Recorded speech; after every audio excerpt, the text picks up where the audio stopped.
Bienvenidos a un episodio más de Cambio de Mando, el único podcast donde hablamos de las experiencias y vivencias de las empresas familiares. Y en este episodio tenemos a unos invitados muy especiales que son promotores de uno de los institutos tecnológicos universitarios más importantes del país. Y bueno, bienvenidos, doctor Huerta, doctora Carmita, bienvenidos al episodio. Muchas gracias por invitarnos. Bueno, agradecidos. Gracias. Ingeniera doctora Carmita es actualmente la rectora del Instituto Tecnológico Universitario Rumiñahui y el doctor Huerta es el presidente del Consejo de Regentes. Sí, el flamante. El flamante nuevo. Estamos dando paso a una nueva generación y queremos que la lidere nuestra promotora fundadora Carmita y nuestros hijos, que son los que siguen la posta a su madre, también se han entusiasmado por seguir en la educación. He tenido yo que dar un pasito al costado, pero estar junto a ellos, vigilante, y decirles: adelante muchachos, ustedes son capaces, ustedes pueden, ustedes nos han visto, han crecido con nosotros. Crecer con nosotros significa que desde niños han estado juntos.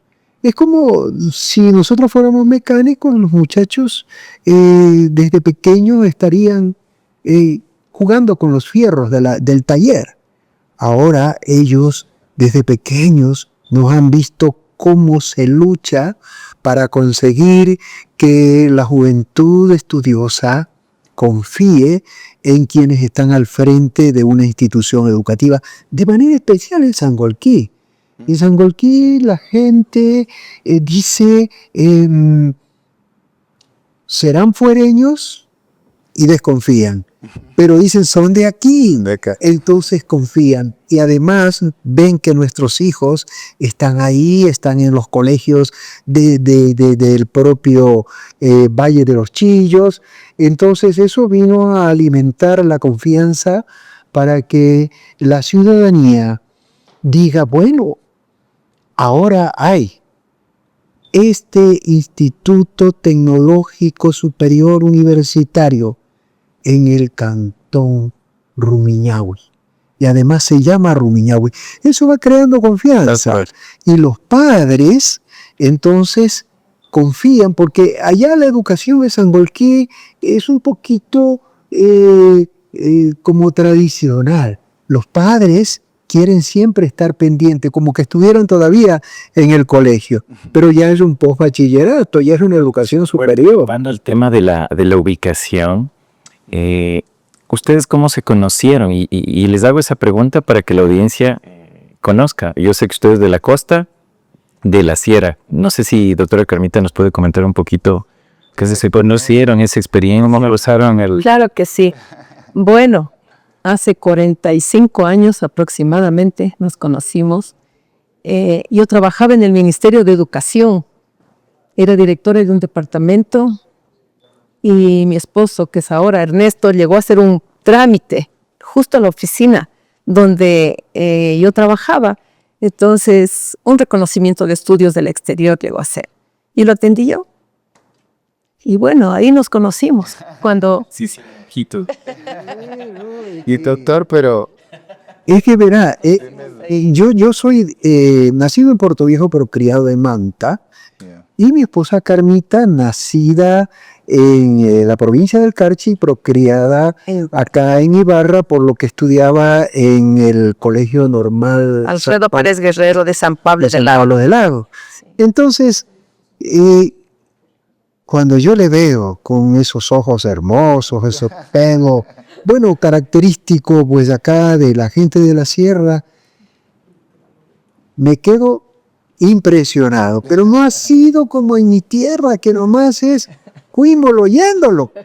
Acá, aquí ha sido difícil. Me casaron, hermano, así. Sí, no, nada. Por supuesto. Y hay un pensamiento, nosotros somos cristianos evangélicos, y sabemos que Dios tiene una persona para ti. Y además Él alinea los astros del universo en favor de sus hijos. Nosotros nos sentimos bendecidos de habernos encontrado, porque hemos luchado juntos y hemos salido adelante, teniendo éxito en todo lo que nosotros Muy bonito. les hemos propuesto. Ya rompimos el GC. No, nos falta un poquito más. Y producto de este amor a primera vista, tuvieron hijos. ¿Nos pueden contar un poquito de cómo está su familia compuesta? Ok. ¿Qué hacen sus hijos? Bueno, tuvimos una hija que es Carmita. Ella es la única hija mujer. Luego, pues, yo no podía tener hijos. Fue difícil. Mi hija la tuve al 8º intento, pero con fe en Dios, con mucha fe en Dios.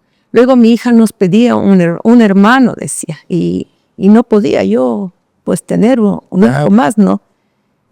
Pero bueno, siguiendo con la misma fe y confianza en Dios, logramos tener un hijo varón.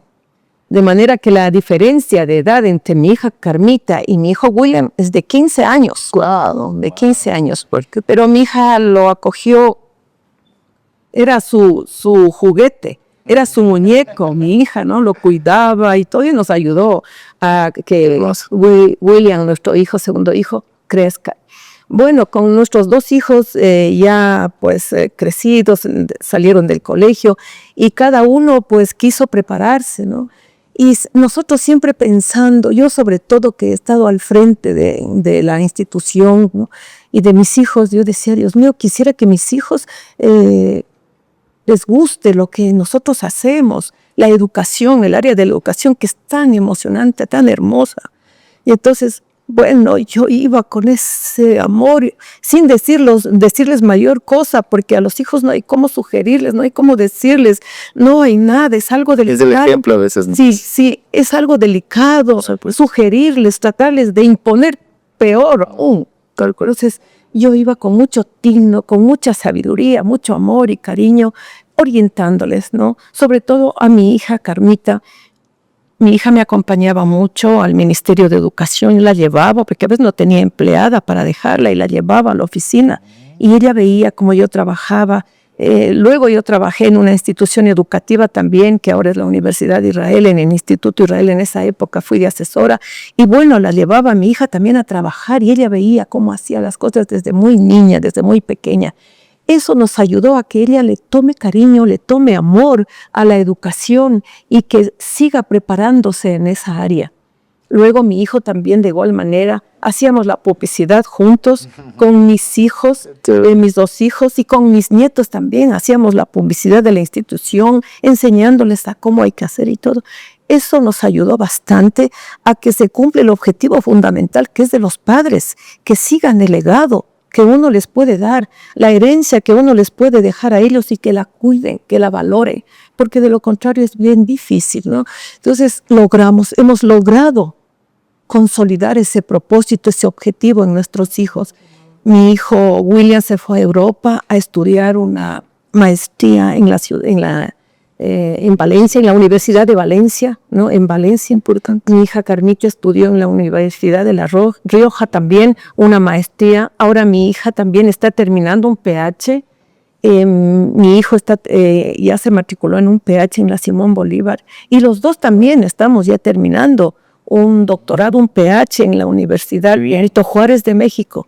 Es que tenemos que seguir preparándonos para estar al frente de una institución educativa como es el Universitario Rumiñahui, que siempre ha tratado de estar en el primer lugar en la educación tecnológica en el país. Tenemos que estar preparados, tenemos que estar actualizados. Doctora Carmita y doctor Huerta, en ese camino de crecimiento como institución y llegar a ser uno de los primeros universitarios, si no me equivoco, el primer universitario en el país, también debieron haber vivido experiencias de fracaso. Por lo general siempre hablamos de las cosas buenas, pero ¿qué aprendieron de tal vez de esos fracasos o de esos tropiezos en el camino? Bueno, yo quisiera manifestarles algo, ¿no?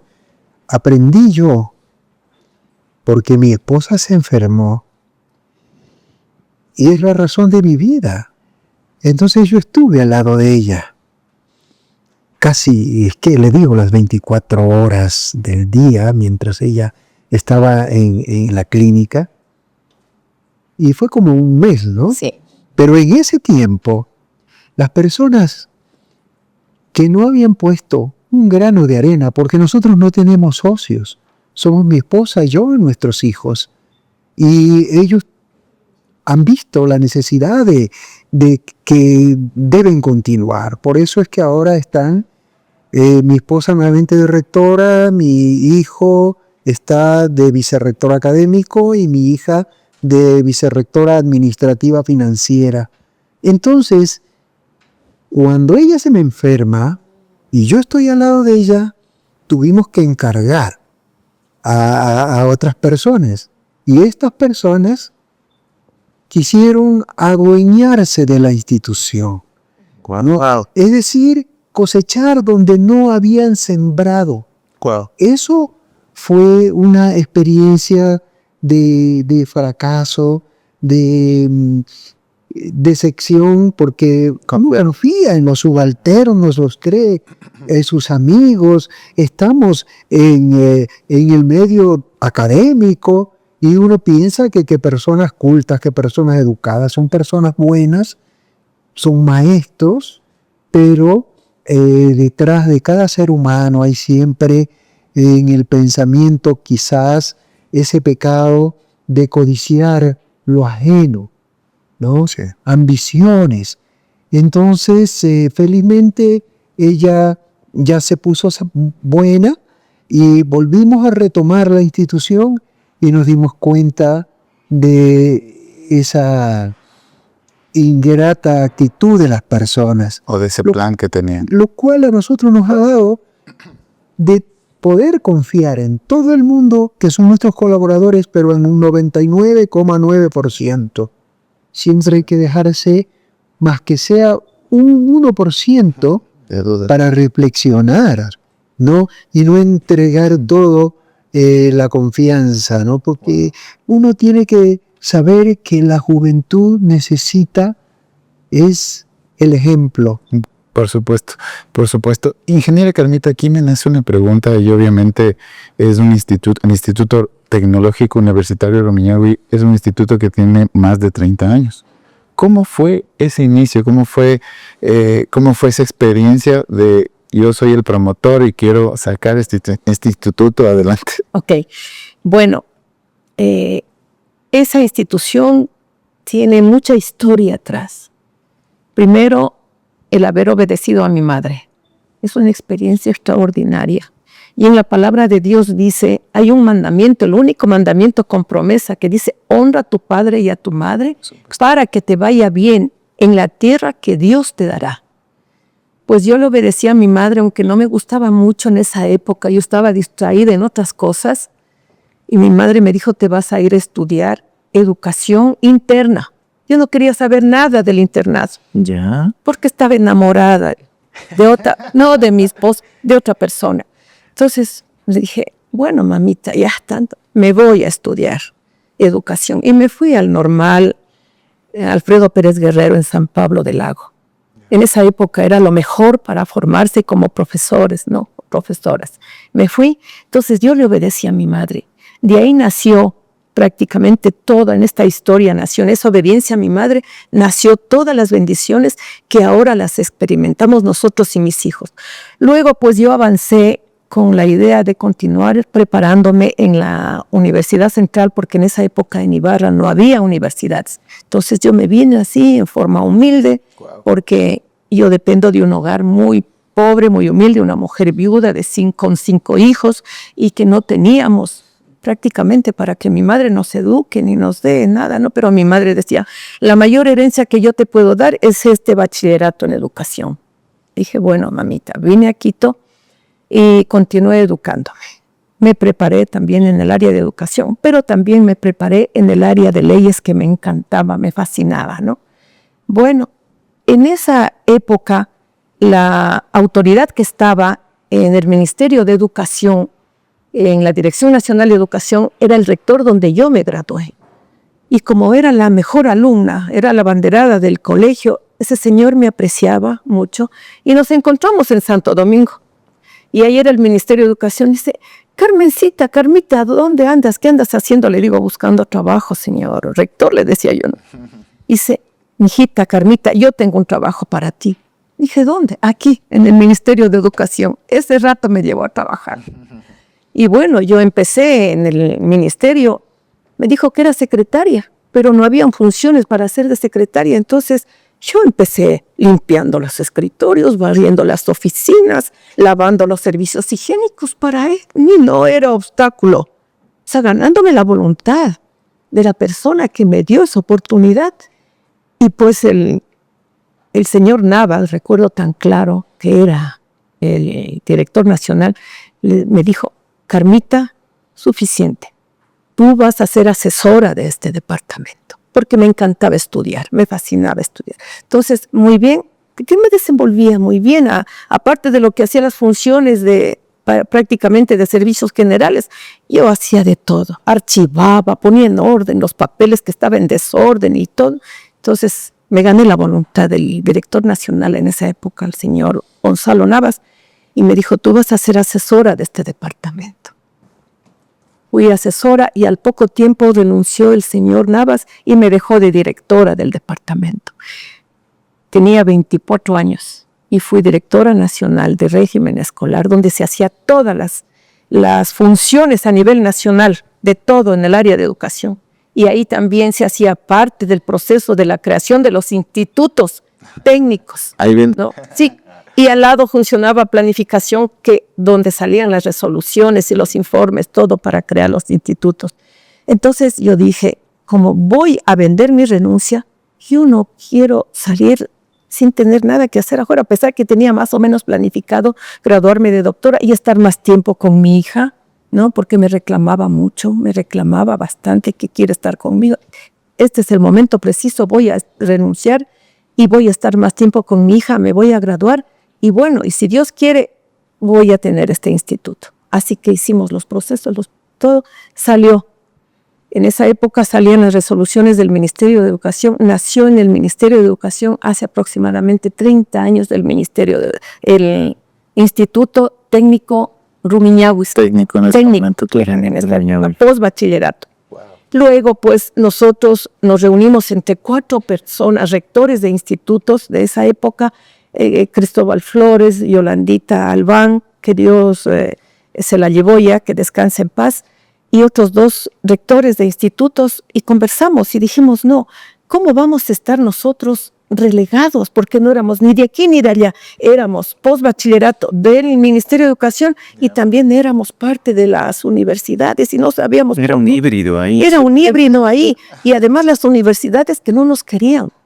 Porque como nosotros cobramos y hasta ahora los valores bastante módicos, es para la gente de escasos recursos económicos, entonces como que atraíamos a los estudiantes, pero nos tocaba luchar también.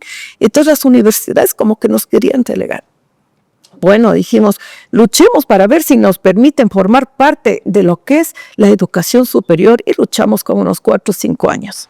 Y me acuerdo en esa época el abogado León Roldós nos ayudó. Dijo, muy bien, claro, ustedes hacen educación superior, vamos reformando la ley. Y reformaron la ley de educación superior y nos permitieron formar parte del Sistema Nacional de Educación Superior. Entonces ya no éramos ni de aquí ni de allá, sino de la educación superior. Dentro de ese esfuerzo prácticamente se ayudó a la educación del país, claro, que se abrió más oportunidades para las personas que tal vez no pueden acceder a una universidad, porque hoy en día es bastante costoso estudiar, y bueno, no, hoy en día yo creo que desde siempre ha sido poco más difícil. Entonces luego nosotros luchamos para que nos concedan la condición de universitarios. Somos, con el Espíritu Santo de Guayaquil, los primeros institutos que logramos la condición de universitarios. Claro, había bastantes requisitos que cumplir, muchas exigencias, inversión y todo, pero lo logramos. Luego hay ahora bastantes, asimismo tienen que cumplir con muchos requisitos para ser universitarios. Luego luchamos asimismo para que nos cualifiquen y poder dar maestrías tecnológicas, porque dijimos, ¿cómo solo las universidades? Y nosotros también estamos en capacidad de dar maestrías tecnológicas en nuestra área tecnológica. Lo más práctico. Es más práctico y nos concedieron. Así que igual somos el primer instituto cualificado para dar maestrías tecnológicas en el país. Luego hay unos 3 o 4 más que dan en el país, pero nosotros fuimos el primero en el país, los pioneros. Siempre hemos sido los pioneros, hemos ido abriendo camino, aunque ha sido dura la lucha, pero o sea, a mí me encanta esa historia porque hemos estado en todos los procesos liderando, hemos estado adelante, y lo hemos logrado, que es lo más importante. No es que lo que nos hemos propuesto se ha quedado truncado, no, lo hemos logrado, que eso es una experiencia, ¿no? Entonces, y miren ustedes, el nacimiento desde el Ministerio de Educación, luego como ser parte de la educación superior, que era bien difícil, pero lo logramos. Luego ser universitarios y luego ser cualificados para dar maestrías tecnológicas, ¿no? Eso ha sido extraordinario en nuestra vida. Qué bien, felicitaciones porque se ve los resultados. Y en este contexto, hablamos un poquito de ustedes, del pasado, de cómo se formó la institución y cómo ustedes han luchado por mejorar la educación del país, la larga. En este contexto, pensando en el futuro de la institución, ¿cómo han planificado ustedes o tal vez han visto esa sucesión y ese cambio de mando generacional en la institución? Bueno, en realidad tenemos que tomar como base que siempre han existido las maestrías académicas dadas por las universidades y eso está muy bien. Pero ahora el nuevo gobierno dice no. Hay que dar impulso a la educación tecnológica. Es por eso que, aparte de que se tengan las maestrías académicas, ahora las maestrías tecnológicas. Es decir, la mano de obra calificada. Es decir, vamos a buscar que el país tenga la apertura para quienes... Les pongo un ejemplo. Miren, por ejemplo, nosotros tenemos... la carrera de petróleos. Yeah. Y ustedes dirán, ¿cómo en la sierra tienen petróleo? No, nosotros contratamos y compramos, adquirimos haciendo un gran esfuerzo lo que se llaman los simuladores. Entonces, virtualmente entra el estudiante y está dentro del pozo petrolero con un avatar que es el profesor que le indica, a ver, este perno se ajusta así con esta herramienta y a tanto. Pero sucede que el estudiante es una persona que ha laborado 20, 25, 30 años en el área de petróleos. Yeah. Y él es nuestro estudiante. Wow. Porque él se preparó como mano de obra calificada, pero sin el respaldo de un título de tercer nivel. Entonces en el escalafón siempre estaban nuestros obreros abajo. Y los técnicos, los ingenieros, los extranjeros venían con unos muy buenos sueldos y está muy bien porque el área petrolera es un área que paga bien. Paga bien. Entonces, ahora nuestros compatriotas ecuatorianos tienen sus títulos de tercer nivel universitario, ya son tecnólogos universitarios en petróleos y con ese requisito pueden ellos acceder al título de cuarto nivel de maestrías tecnológicas en petróleos. Y ya no solo a nivel nacional. A nivel internacional. Sí, y usted, doctor, nos comentaba hace un momento, mis hijos, o sea, sus hijos, estudiaron y con él los títulos del Instituto Tecnológico Universitario fueron a estudiar maestrías en el exterior. Sí, es una visión diferente que tiene Europa, de que le dan una importancia grande a quienes tienen un título de tercer nivel técnico-tecnológico. El Ecuador es signatario del convenio de La Haya y por tanto los títulos de tercer nivel, una vez que están registrados en la CENESID, van la persona interesada al Ministerio de Relaciones Exteriores donde lo certifican que el Ecuador es miembro del Convenio de La Haya y entonces ese título le vale en cualquier parte del mundo, en cualquier país que sea signatario del Convenio de La Haya. Y esa formación... Eso le dio Sí, y esa, que ellos puedan ir a las universidades europeas. y esa formación, retomando un poco la pregunta de Leonardo, esa formación que están teniendo sus hijos, es para que en algún futuro tomen el mando, obviamente, del instituto. ¿Cómo viene esa preparación? ¿Cómo, ingeniera Carmita, si nos puede contar un poquito? Bueno, nuestros hijos han estado junto a nosotros. Ellos han trabajado con nosotros. Ellos conocen desde sus raíces la institución. Si bien es cierto que no han estado al frente de la creación y todo eso porque aún no nacían, pero yo he estado siempre comentándoles, orientándoles, diciéndoles cómo es y sobre todo teniéndolo junto a nosotros, a mí, en las oficinas, compartiéndoles. A veces dicen, no es necesario que les cuentes a tus hijos los problemas que hay. No. A los hijos hay que hacerles saber la realidad de lo que uno vive, de lo que uno enfrenta, para que ellos también aprendan y vean. Y doctora Carmita, en ese contexto, ustedes prácticamente sí lograron inmiscuir a sus hijos en todo el desarrollo. Sí, La operación. logramos total y absolutamente, lo hemos logrado. ¿Cuál fue la semillita o la clave para lograr este? La semilla es que quien les habla es una mujer muy apasionada en la educación. Me encanta. Yo no trabajo por dinero. Yo trabajo porque me encanta servir a los demás, porque educar y formar, yo pienso que es una pasión que nace, ¿no?, del ser humano. Es como un médico que cuida a su paciente que esté bien en su cuerpo, pero educar es cuidar que ese profesional o ese estudiante esté bien en la mente, en el alma, en el espíritu. Entonces, eso a mí me encanta con mis jóvenes, ¿no? Orientarlos, ayudarlos, dirigirlos, enseñarles y contarles también las vivencias de uno. Y todo eso yo les he contado a mis hijos. Y doctor Carmita, perdón que le guarde, para ir de alguna forma cerrando el episodio, ¿qué mensaje les podría dar a ustedes, a la audiencia y a las familias empresarias, a los promotores, de cómo poder dejar ese legado que ustedes sí lo han logrado y lo han planificado? ¿Qué mensaje les podría? Bueno, a la audiencia que nos escucha y nos mira, que el ejemplo es lo que más valen los hijos, ¿no? Enseñarles que lo que uno hace es valioso, es hermoso, que además de servir, y si uno se hace bien, que además de sembrar, es como cuando uno se siembra, ¿no? Y cuando uno se siembra bien con cariño y amor, y pues se cosecha buenos frutos, entonces hay doble recompensa. Y entonces ellos han visto todo eso y pues son también igual como nosotros, apasionados en lo que nosotros hacemos. Ahorita está mi hijo William, de vicerrector académico, mi hija Carmen Inés, de vicerrectora administrativa y financiera, mi nieto, que también es prácticamente la tercera generación. ¿Y qué estudió ahí también? Sí.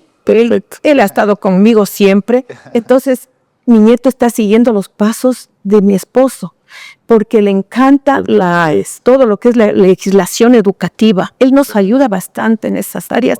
Y ahora mi nieta también, Sarita, que tiene 15 años, ella está de asistente de su madre. Está trabajando de asistente. Y pues de esa manera hemos logrado prácticamente transmitir, impregnar en nuestros hijos, en nuestros descendientes, que lo que hacemos es grandioso, es valioso, que ayudar a los demás, que beneficiar a los demás, que aportar para que los demás sean felices, es de enorme satisfacción personal, y que además de sembrar bien, esa siembra también Dios recompensa económicamente. Entonces, eso es lo que han vivido ellos. Y pues estamos en la tercera generación que nos están aportando, colaborando, trabajando con nosotros. Y para nosotros eso es muy satisfactorio, es de mucha felicidad. Yo tenía miedo un poco que a lo mejor a ellos no les guste y que lo que nosotros estamos trabajando, quizá en qué manos va a quedar, decía yo, ¿no? Tenía ese sentir en mí, pero no. Con la ayuda de Dios, con la fe en Dios, porque eso sí, yo siempre estoy pidiéndole a Dios en mis oraciones todas las mañanas que oriente a nuestros hijos, que guíe a los hijos, ¿no? Y que el legado que nosotros le vamos a dejar valga la pena y que quede en buenas manos. Y yo sé, y estamos seguros con mi esposo, que eso va a quedar en buenas manos porque ya es prácticamente la tercera generación, se está compartiendo, sí, con nosotros y que los estamos formando y orientando para que valoren el trabajo de sus padres y de sus abuelos. Un muy bonito mensaje, doctor, el ejemplo. Y doctor Huerta, ¿qué Bueno, mensaje usted les podría dar? miren, la educación es algo que necesita nuestro pueblo, que necesita la juventud. Nosotros tenemos en claro que quien abre las puertas de una entidad educativa está cerrando las puertas de las cárceles, las puertas del vicio, ¿no? Nosotros tenemos una visión con mis hijos y con mis nietos de que debemos hacer la primera universidad propia del Cantón Rumiñahui. Existe la ESPE y eso está muy bien, pero propia del cantón, hacer la Universidad Nueva Jerusalén. Hemos puesto todo nuestro empeño en eso y estamos seguros de que vamos a tener el apoyo para crear la Universidad Tecnológica Nueva Jerusalén. Es decir, darle a la juventud una nueva esperanza, con valores éticos, con valores morales, y en eso estamos empeñados. Hemos puesto nuestro trabajo, nuestro empeño. En mi vida he tenido éxitos profesionales, personales, también de negocios que hemos hecho en el extranjero, y todo lo hemos puesto en un solo número, que es el Cantón Rumiñahui. Y ahí vamos a hacer la primera universidad del Cantón Rumiñahui para el pueblo, clase media hacia abajo. Es decir, estamos empeñados en que demos el salto del Tecnológico Universitario Rumiñahui a la Universidad Nueva Jerusalén de Rumiñahui. No, muchos éxitos, la verdad, de nuestra parte. Muy agradecidos de haberles tenido esta mañana en el episodio. Y no sé, Jonathan. Sí, yo me quedo bastante complacido con todas las vivencias que nos han contado, todo ese caminar que ha llegado a un fruto, y les avisaremos muchos éxitos, ¿no? Gracias a estas enseñanzas, creo que han sido muy positivas, formar en valores a su familia y que esto pueda trascender, ¿no? Entonces es una buena forma de cambiar el mando. Sí, permite, por supuesto, que la educación y la formación en nuestro país es prioritario, sobre todo en valores éticos y morales. Eso es fundamental y eso venimos haciendo nosotros desde hace aproximadamente 30 años, que es nuestra visión, ¿no? Y eso nos ha dado muchas satisfacciones porque tenemos aproximadamente como 22,000 profesionales graduados en el país, porque el instituto es ahora a nivel nacional, ¿no? Y hasta internacional. Tenemos estudiantes de fuera del país, pero de donde quiera que estén o donde nosotros vayamos están ahí los profesionales nuestros, y el cariño y el amor, ¿no? Cómo nos atienden, cómo nos saludan. Eso es algo satisfactorio, es algo grande, lo que el dinero no da. Qué lindo ver a un profesional feliz, realizado, alcanzado su sueño de ser profesional para que se beneficie a sí mismo y a los demás y al país, porque es un aporte al país. La pandemia nos abrió esa oportunidad, porque pudimos salir de lo presencial, pudimos salir por el apoyo que daba la ley, tipo online. Entonces, bueno, tenemos de Galápagos, tenemos del Oriente, tenemos en Guayaquil, en Anarí, Esmeraldas, en Cuenca, tenemos igual en el Carchi. Es decir, hemos copado el país. Y lo más hermoso, migrantes de los Estados Unidos con nuestros alumnos, los hijos, ¿no? Porque ellos tienen la ilusión de regresar al país. Y qué mejor regresar con un título, ¿no? Que si bien es cierto lo han adquirido vía online, poder tener cuando regresen la acogida y emprender acá en nuestro país, porque eso es lo que formamos, ¿no? Jóvenes emprendedores creativos y con valores. Y felicitaciones, la verdad, ustedes están apoyando mucho a nuestro país en el tema educativo y sobre todo con el ejemplo. Nos alegra mucho que ustedes hayan logrado poder trascender y transmitir esa visión, esos valores, esa ética y sobre todo ese compromiso de ayudar en la educación del país a través de sus hijos. Muy agradecidos. Agradecerle a mi suegra también, porque mi suegra me la mandé interna al normal y entonces, porque si te llevo enamorado, pero como me mandaron interna ya quedó todo ahí. Gracias. También a usted preguntarnos, ¿no? No, muchas gracias. Muy bonito tenerles hoy. Gracias.